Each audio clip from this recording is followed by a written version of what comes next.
Welcome to my channel, the Original Gospel Channel. My name is Nathaniel and I'm excited to have you here. If you're looking for Christian videos like these filled with faith, inspiration, and gospel truth, you've come to the right place. Make sure to subscribe to my channel so you never miss our latest content that will encourage your spiritual journey. God bless you, and I look forward to sharing this journey of faith with you. Far away in the land of Moab, King Balak stood atop his palace walls, eyes filled with dread. Below him, stretching across the valley, was an endless sea of tents, Israelite tents. They had crushed mighty nations, toppled kings, and now they camped at Moab's border. If they marched forward, nothing would stop them.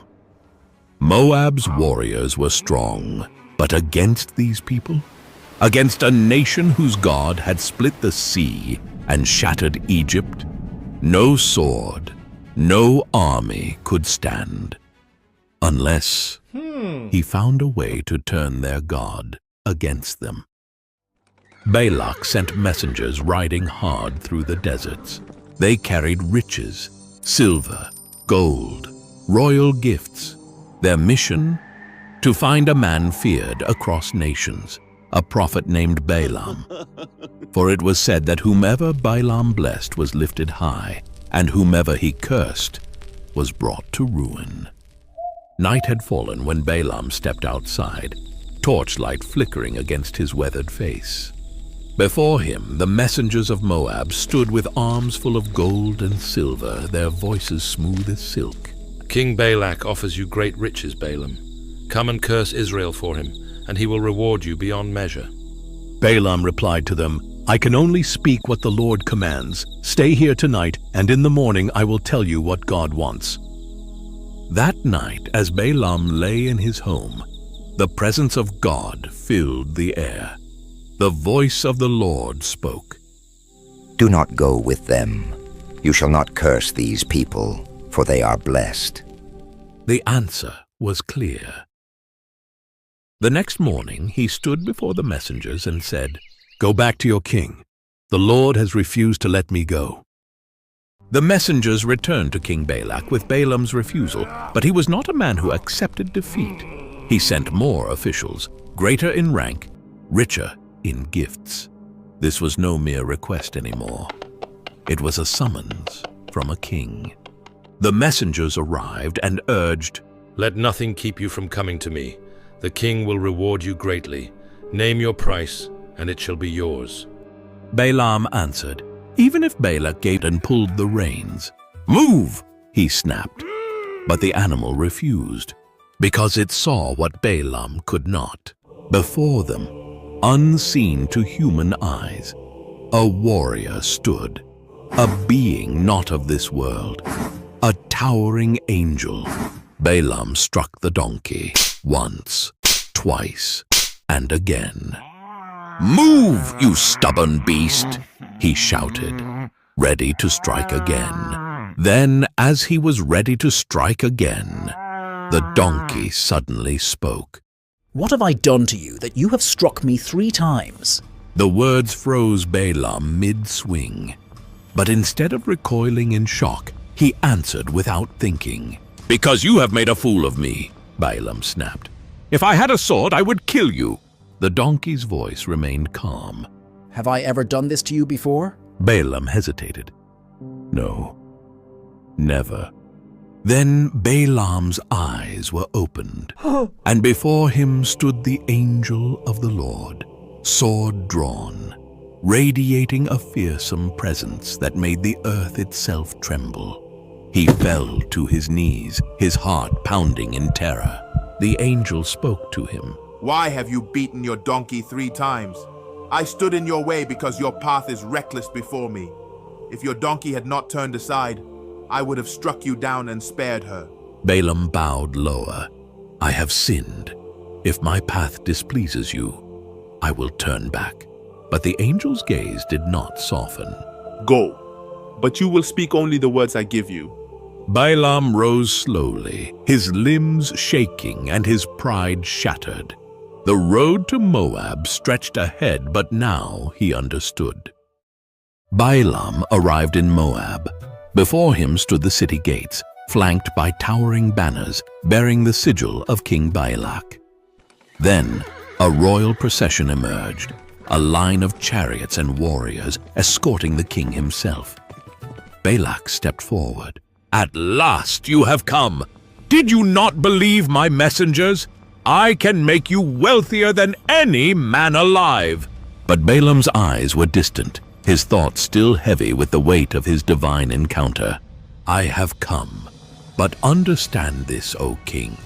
I can only say what the Lord commands." The king replied, "Then let us waste no time. Come! The people you must curse are waiting."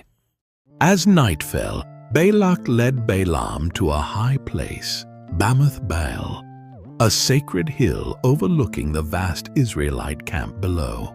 Fires burned in great stone braziers, the scent of sacrifice thick in the air. "Look down! There they are, a people too numerous to count, swarming like locusts over the land. Curse them for me now." Balaam stepped forward, but instead of lifting his voice in a curse, he turned his face to the heavens, and the Lord spoke to him. Then he opened his mouth, and instead of a curse, a blessing poured forth. "From the hills I behold them, a people set apart, mighty and blessed. Who can count the dust of Jacob? Who can number even a fourth of Israel?" Balak's fists clenched, his jaw tightened, and he turned sharply. "What are you doing? I brought you to curse them, not bless them."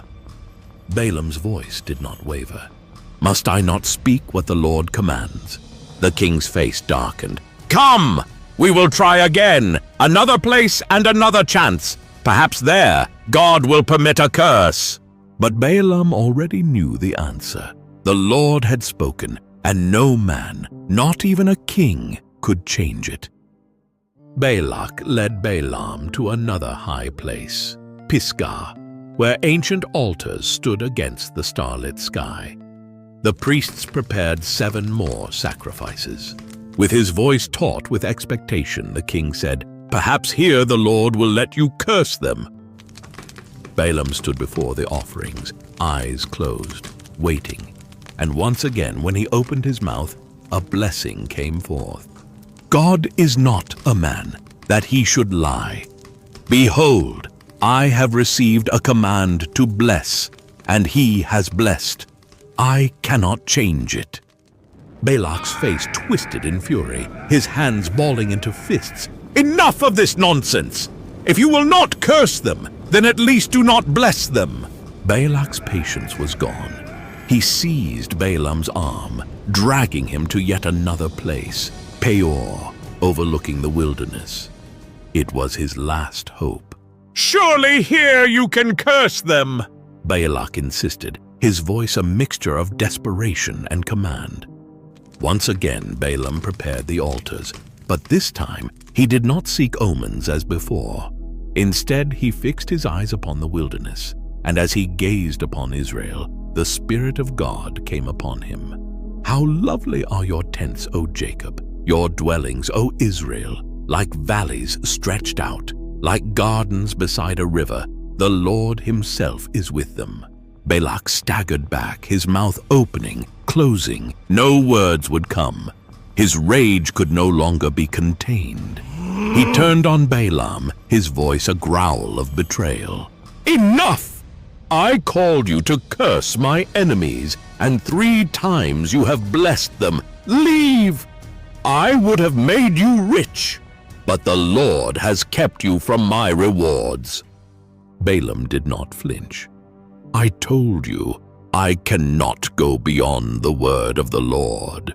Then Balaam turned his face to the horizon, and with the power of the Spirit upon him, he spoke one last time, a prophecy that would reach far beyond even his own life.